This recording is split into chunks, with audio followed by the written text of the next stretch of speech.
I sat on the end of my bed and just bawled my eyes out, and I was like, what the fuck have I done?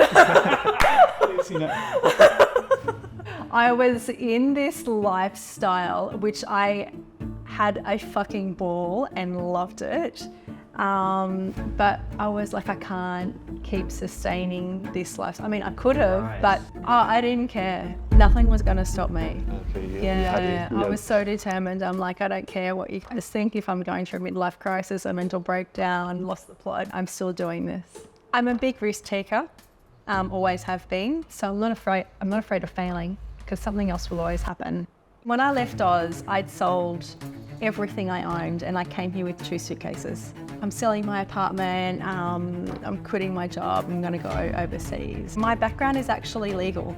So I went to uni, studied business and law, almost finished my master's in professional accounting, but then I left and didn't finish it.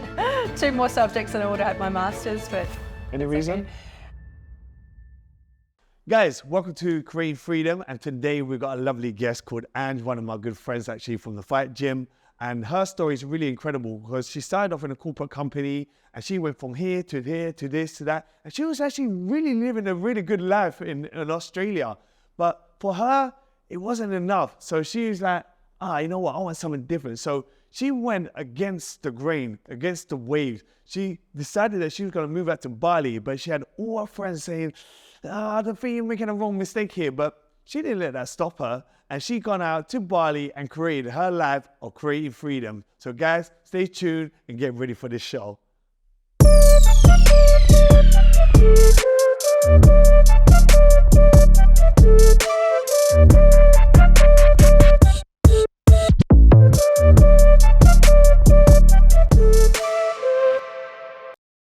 Welcome to the show, Anje. Thank you. So look, the show is all about creating freedom.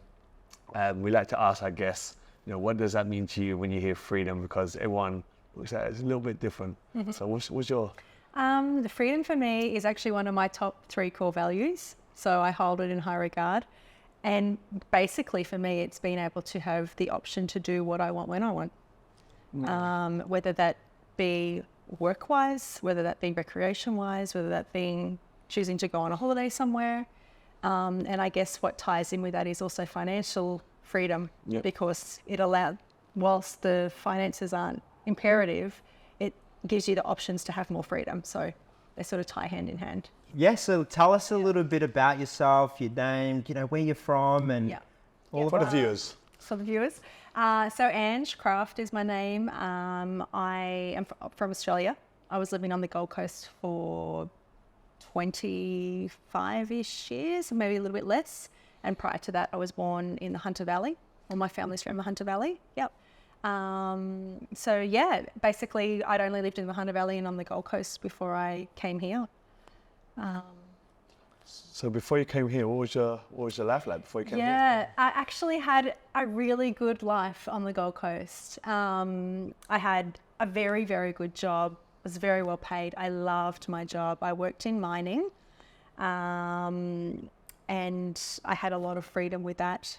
Was well commensurated, and I just really enjoyed what I did. It was in an Indigenous community, and it was in a sand mining operation, and my job was to basically manage the closure of the mine. But it was a unique situation. I was employed by government, but I worked on the mine site. So it was, a bit of a different situation, but really good job and absolutely loved it. I mean, how did you get into that? Was that something that you thought about doing before? Was that a young dream? Or? No, my background is actually legal. So legal. I went to uni, studied business and law, almost finished my master's in professional accounting, but then I left and didn't finish it. 2 more subjects and I would have had my master's, but... Any reason? Okay. I don't know, I just didn't finish it.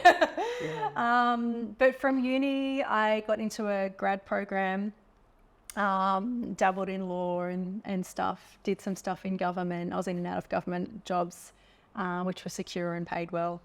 And then my partner at the time and I had a business in removals and storage, which was quite successful. And then I worked for a politician.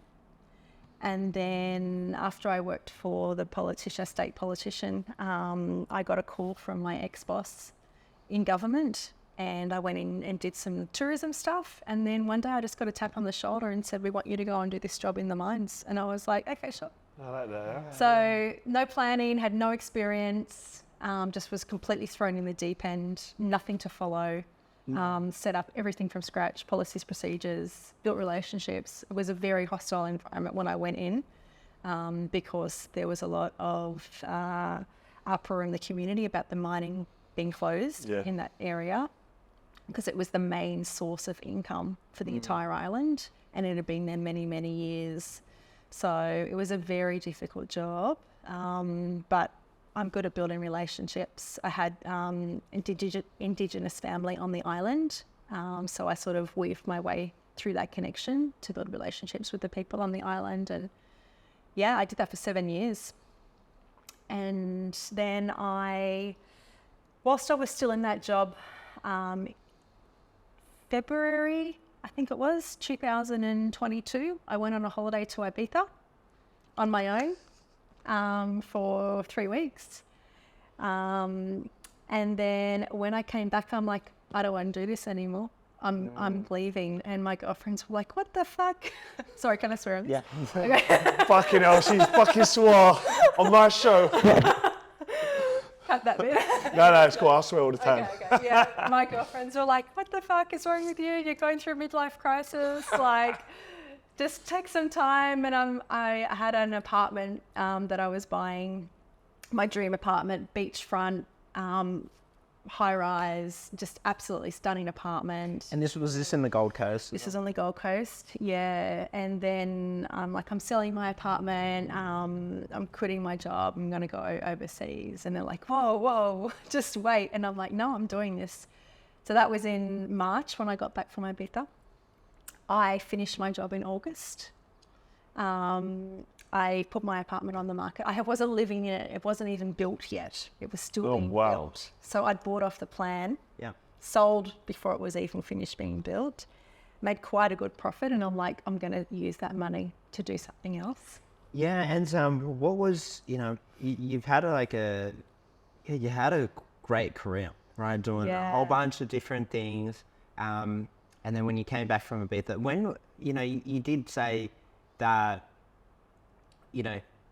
when was that decision where you were like, When I was in Ibiza, I was just like, I want to change. Where was you going? Because you so focused that I'm leaving. Leaving where? Leaving Australia. To where? Well, the plan was to come here for 5 months. I'd never been to Bali before ever in my life. So the plan was to come here for 5 months. And then I was going to go to Costa Rica. And eventually I thought I would settle in Spain because I love Spain. That was the plan. And then I came here and never left. And what I planned to do was fulfillment by Amazon, FBA. That was my plan. And I paid a bunch of money to do a lot of learnings through Amazon in America, in the US. And did that for the first year I was here. And then my money came through from the property that I'd sold in Australia. And I was like, do I still do the FBA thing? And then I'm like, actually, I'm going to do property. No experience here ever doing property. I've got a lot of experience with buying and selling in Australia. I bought my first property when I was quite young, so I'm experienced with that, but never building from scratch. And I'm like, okay, I'm going to start a company here, get my long-term visa, and go into construction. Yeah, so that's interesting as well because one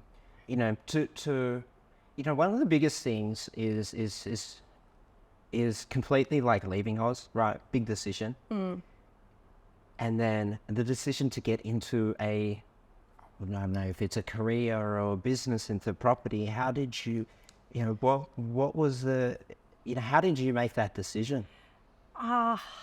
Look, I don't even really know how it happened. It just happened. Like when I left Oz, I'd sold everything I owned and I came here with 2 suitcases. That's all I brought with me. Guys, go Ibiza. Biggest one. I think about it. I went to Ibiza. When did I go? In 2012. Was it before or after? I think after that, I ended up. No, actually, it was before. Yeah, I mean, yeah, I've always traveled, but I like Ibiza. Yeah, a lot of people actually do go there and end up doing something wild. Yeah. I don't know why. Yeah. It's like, I loved my life in Australia. I did have a very good life. I was very fortunate to do all the things I did. I had a lot of access to luxuries and You used to do sports as well. Eh? sports there. Yeah, played a lot of sport and coached a lot of sport. I have some incredibly good friends there. Yeah, sounds amazing. Like you had a really good life, and I like the diverse different stuff that you've done. Yeah, very, very close circle of friends there who I miss dearly, but I'm still obviously in contact with all the time. So that's probably the biggest thing that I miss, just that my friendships. Yeah. But anything else I just don't miss. It's just really strange. Yeah. So when you got to Bali, it's like, what made you just to decide to stay in Bali? Like, 'cause you said you was planning to go here, you was planning to go there, but Well, when I got here, I just fell in love with the simplicity of life. Just riding around on a scooter, cruising. Things are much cheaper. Like cost of living is obviously a lot cheaper here than Australia. The people are nice. It's just such a simple way of living. And I compare it to when I was back home where I had to have like things all the time. Like I bought so much unnecessary stuff that I just didn't need, and I just accumulated so much stuff. And here I don't even give a fuck about that. I don't care about that. I've still got, with the exception of a few additional things, I still have the stuff that I came here with. yeah. Like I haven't gone out on shopping sprees buying new clothes or all that sort of jazz because I'm like, I just don't need it and I don't care for that stuff anymore. Yeah, it's funny. Some people have been on already. They actually say the same kind of thing. It's like, you know, I mean, you look, you're gonna say something, Dave. Yeah, well, so coming back to just doing that property business, where's that confidence come from? Because that's a big thing to buy a house. It's a big commitment. It's a big decision. You know, it sounds like you're so confident, but it sort of just came to you. And well, I'm a big risk taker, always have been. So I'm not afraid of failing because something else will always happen. There's always opportunities. So I wasn't afraid of failing. And actually I met someone that I kind of stayed in contact with who's a business consultant. I met him through Yusri Solomon, who owns the Solomons. It was his business consultant at the time. And we just sort of connected, and I had a brief chat with him very early on when I was here. And then when the time came, I'm like, I think I want to do something in property, like find some land, build something, like learn the processes here. And he's like, have you done that before? And I'm like, no. And he's like, okay, great, let's go. And I'm like, let's do it. Brilliant. So, Run. So basically this entire year, so the company I formed in November last year, construction for the villa, found the land, construction for my first villa started in February. It'll be finished next month. It's located in Berawa in a really fantastic spot. So I got lucky with that opportunity because my business consultant had found this, and it actually wasn't blank land, it was a local house. Okay. So we bought it for the location, knocked down the local house and then built on the land there. So it just sort of fell into my lap, that one. Yeah. And I had doubts going, oh shit, I don't know what I'm doing. Is this going to work? But I'm very confident, and if there's a problem, I'm not afraid to speak up. Very direct. So I knew that I could work my way through anything. If there's issues, I'll say there's an issue. And so just building those relationships early on really, really helped. And now I've got a good team, a builder, and he's just a one-man builder, and he's got his business partner, and then he brings in his boys from Java. And we've worked through ups and downs throughout the year, a lot of teething processes, differences in communication or lack of communication. But I've sort of molded him into my expectations and standards because I'm quite meticulous and I do have super high standards. Yeah. And I expect that to be reflected in the work that they're doing. So, and he's like got an understanding of what I'm expecting of him now. So I think I'm going to continue with this team for the next builds, which will be starting next year. We're just working out land in Paddington at the moment, and building another 2 villas there is the plan. And then after that, who knows? I've got a guest house in sight. That's the plan after these next 2 villas, but who knows what will happen. So you see your friends like before where it was like, you're thinking crazy, take a rest, this, that. Yeah. Now when you catch up with them, what's their views now? You know, I got a message from my best friend Lauren the other day, and she'd screenshotted a chat between her and Christine, which is another one of our close friends. And it was actually talking about me, saying how they all said that I'd made the wrong decision, but now they agree that I'd done the right thing, and they can see how I'm thriving, and this is definitely the choice that I should have made, and they're super happy for me. So That's brilliant. Yeah. At the time. At the time, like, what were they thinking?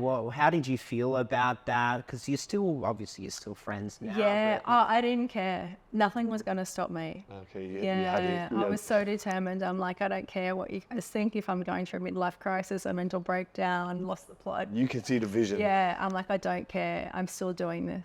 Yeah. Yeah. And, you know, there's not many people who can do that. I mean, majority of the people in the world are going to do that. That's why they're kind of still living that life that we're trying to escape from, you know, because it's just that, having that total belief that it can be done. A lot of people have doubts, fear. That's what we covered quite a lot on the fear and things. I mean, did you have any? Yeah. I was a little bit scared. I remember when I arrived here the first night, the planes from Australia are usually getting quite late here. And it was about midnight when I'd got to my location where I was staying, and it was raining, and I sat on the end of my bed and just bawled my eyes out, and I was like, what the fuck have I done?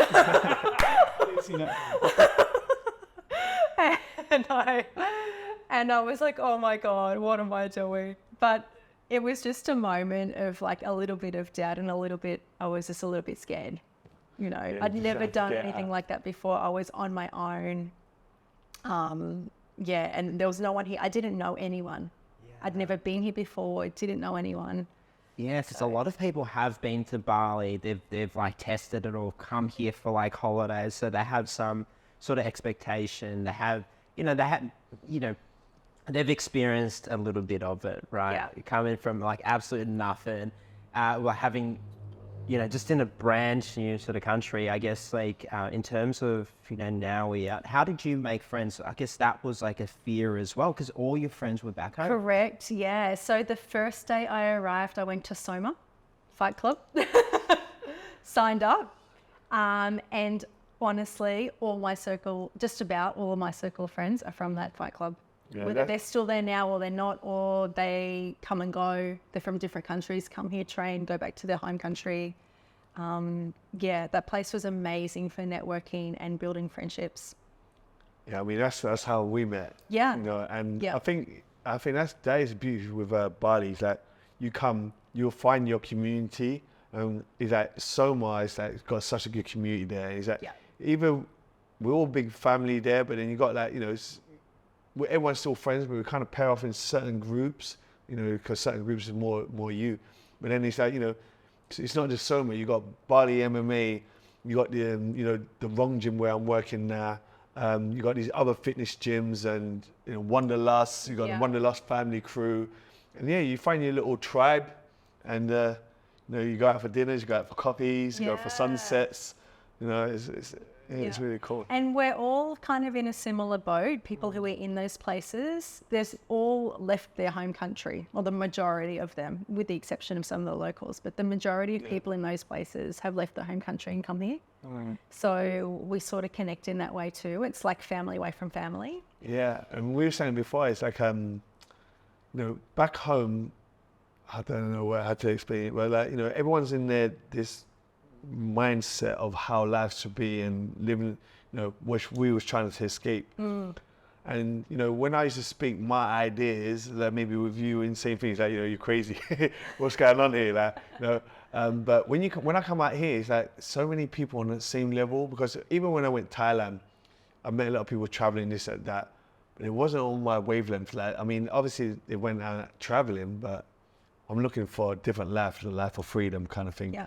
And yeah, when you come out to Bali, it's so, I mean, in Canggu, definitely that everyone's on that same level. So it's so easy to meet like-minded people on your wavelength, and and you find your little tribe. I love it. Yeah. Question for you.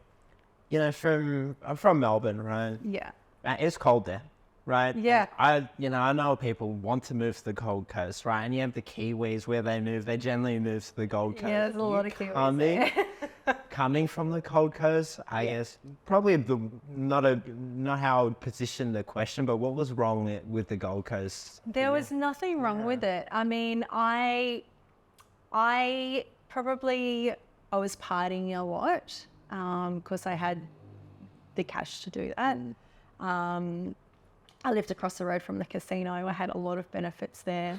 So I was in this lifestyle, which I had a fucking ball and loved it. But I was like, I can't keep sustaining this life. I mean, I could have, Right. but realistically, I'm like, I can't keep sustaining this. I need to make a change. Right. So getting away from that was another reason why I decided to leave. And I still love that, but I love it sporadically now. Like when I go home, I actually really appreciate that stuff. Yeah. Because before I was so entitled. I really was, because I just got everything at my feet. I could do what I wanted when I wanted, and I'd go into a restaurant and, you know, get all the top service and things paid for. And I just was so spoiled but unappreciative. And now when I go home, I still get those things, but oh my God, so much more appreciative of it. That's what. So it's like, so for the people watching, run us through like a normal day for you here in your Bali life. Yeah. So I have a cat, so she dictates my mornings. She was a street cat, now she's a fat house cat. And we call her Queen Malika because she's literally the queen. And so she wakes me up in the morning early. And then I usually, at the last couple of months has been a bit difficult because I've been so hammered with villa stuff. Villas, yeah. So I've chosen to put my focus on that. But generally I'd get up in the morning, go to the gym, chill out, do a bit of socialization, usually have breakfast there, and then head back home and do stuff for the villa. So I do a lot of my own accounting and stuff, and all the paperwork, sourcing goods. So I've done all my interior design. So I've actually been very, very involved with this villa build. I've done all the project management for it. So it's not just sort of paying someone to do everything. I've actually done it a lot myself. Do you actually like enjoy the whole thing? Though? Love it. Yeah. I love it. Yeah. I've managed lots of projects in the past. I love project management. Yeah. So yeah, during the day I'd do that, and there's no set hours. I just work when I want to work. Yeah. If I want to go and have lunch at the cafe, I'll go. If I want to go for a walk on the beach, I'll go. If I want to go catch up with a friend, I'll go do that. There's no 9 to 5. Yeah. Right? It's like one thing that Simon he asked me was I'm like you in the sense that I love the work that I do and I love like working, and he's asked me, you know, where do you see the freedom in that? Yeah. You know, and like my freedom has been able to do what I want, whether it is work as well, right? Is that similar to? Totally, yeah. I really do love what I do. I started studying as well, so I'm learning building and design, just to help more with the villa builds, so I can have more input into things and have a better understanding of when they use their jargon, I know what they're talking about. In the future, yeah. Yeah. So yeah, it's a creative side of me that I never knew I had, because I've not really considered myself a creative person, but starting these villa builds, it's brought out a creative side of me, and I really, really love it. Yeah, like a new, yeah. And sometimes it's decision fatigue because there are so many decisions every single day to make, and it rests with me. And if I fuck something up, it's on me. So sometimes that can be a little bit overwhelming, but I still love it. Like, I love being in control and visually seeing what I've been a part of come to life. Yeah, and go, okay, I designed that entire thing, every millimeter, all the plans, like all the interior design, every single choice in that place I've done. So, yeah, I mean, when she says that, I kind of get that one. It's like a whole brand new project in another world. I kind of understand yours a little bit, but I don't know. Yeah, see But that's why we like to ask at the beginning, like, what does freedom mean to you? so It's most people thought they were going to say that financial freedom. No. With Ange, I think I'm very similar to Ange, where everything that I do, you're building with your two hands, whether it's behind the computer or something physical like that. At the end of it, what is it that you've built, right? So for example, like this podcast, like, why am I doing it? Well, it's a lot of work. Yeah. Right? At the end of it, you have something there that you can display that is your creation. Yeah. Right? Yeah. With this, you should just have a kid. Sounds like safety.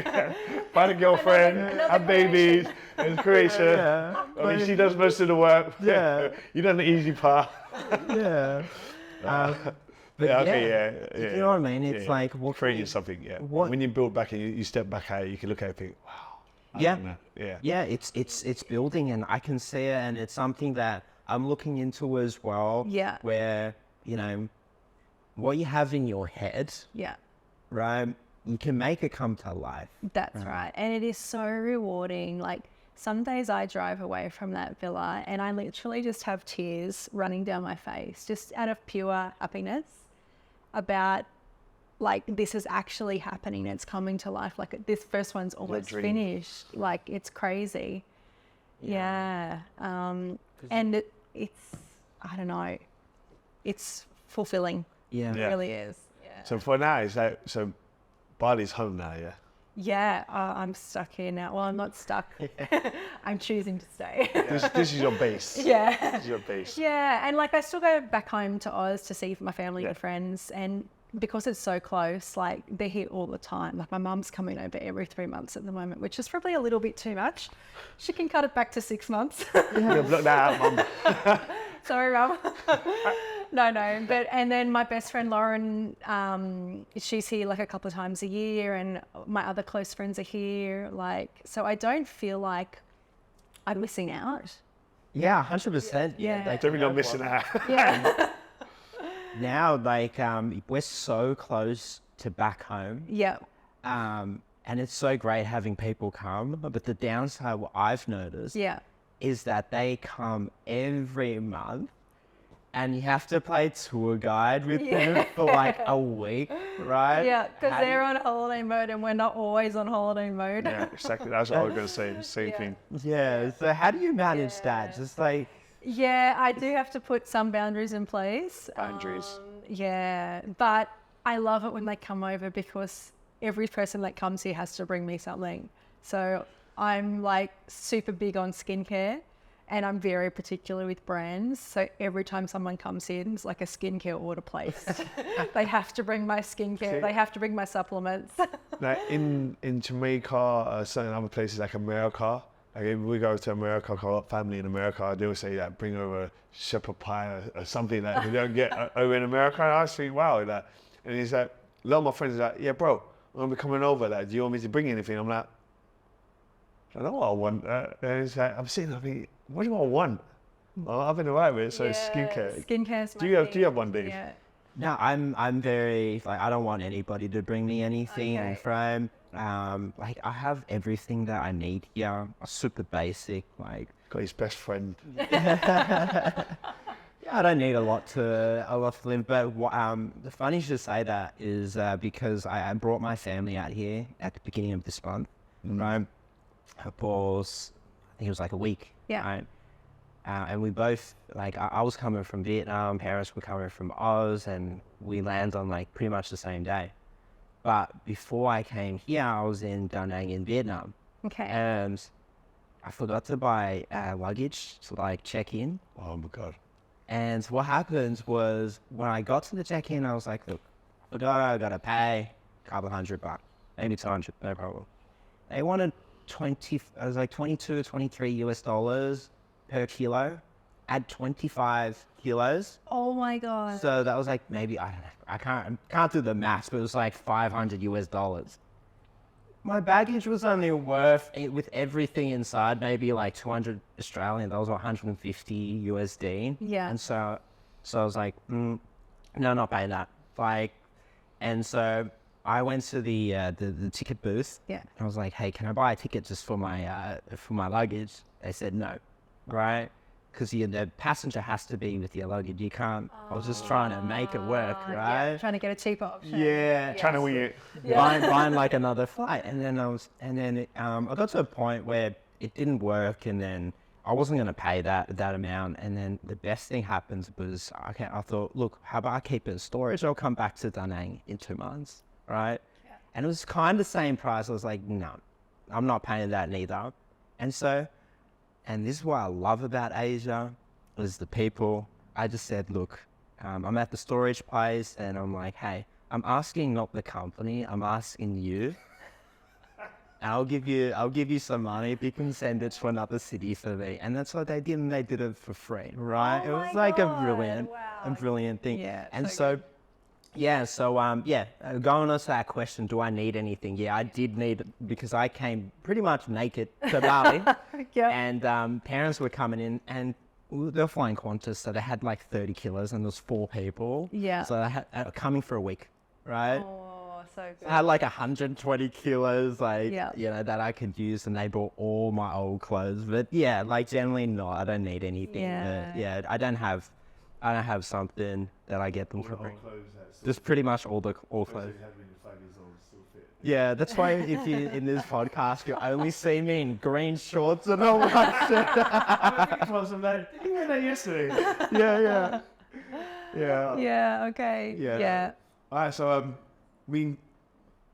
for people who's watching this here, Yeah. there's a lot of people like umming and ahhing and doubts and I wish I could do that. You know, I was saying that most people might have that little bit of fear and doubt in themselves. Yeah. That if you could tell them something, Yeah. you know, what would you say? I mean, everybody has fears and doubts when they decide to make a big decision, right? But if you want to make a change, make the change. Otherwise, don't whinge about it.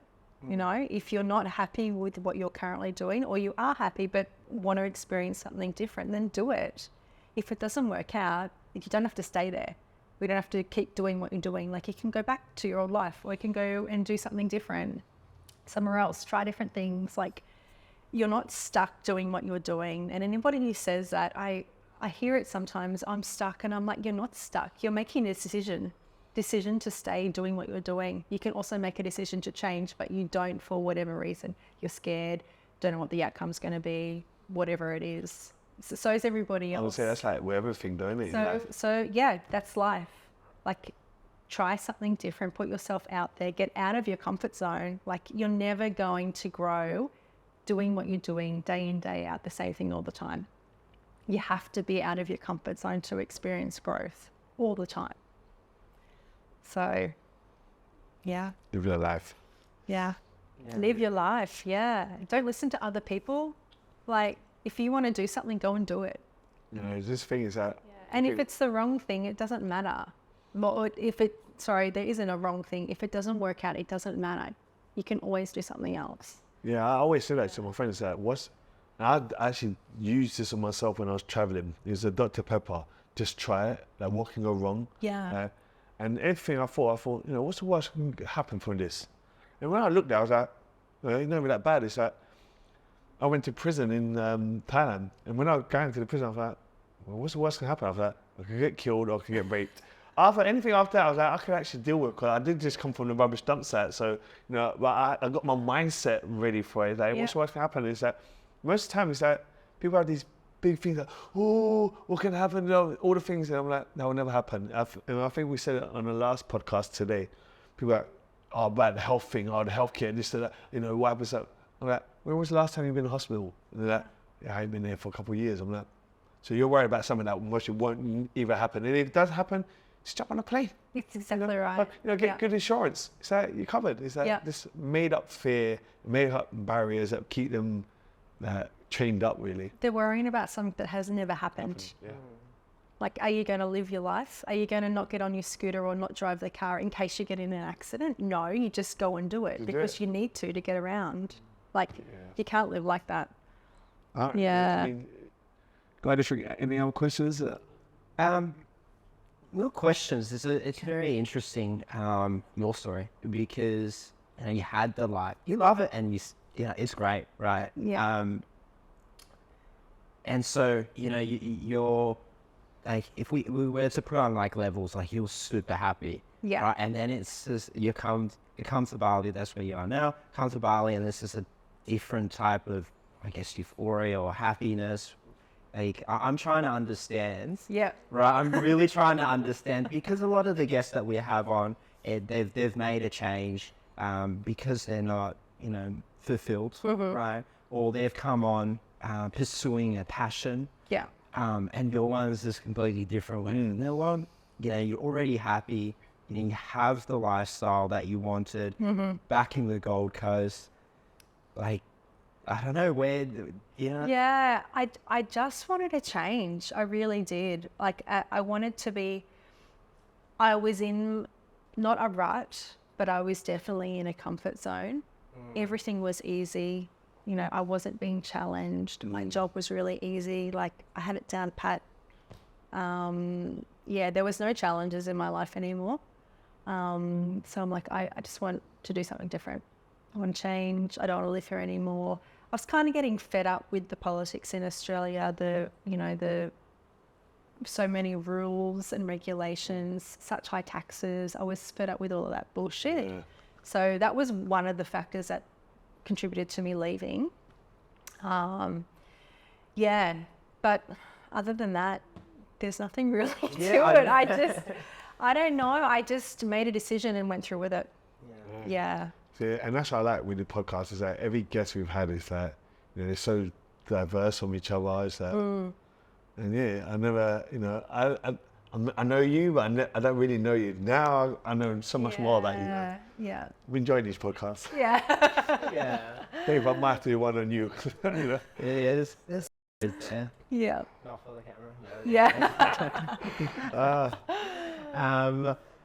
So Ange, like, if someone wanted to know a little bit more about your story or wanted to connect with you and contact you, how would they do that? Yeah, Instagram's probably the best platform. I've got my personal one on there, which I'm not super active on, but my business one is Craft Corp Projects. Yeah.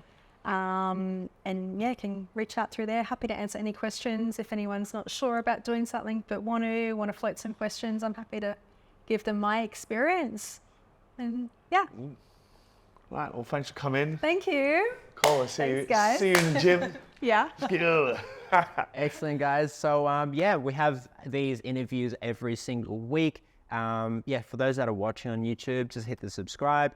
And those that are listening, just leave us a review on Spotify and Apple.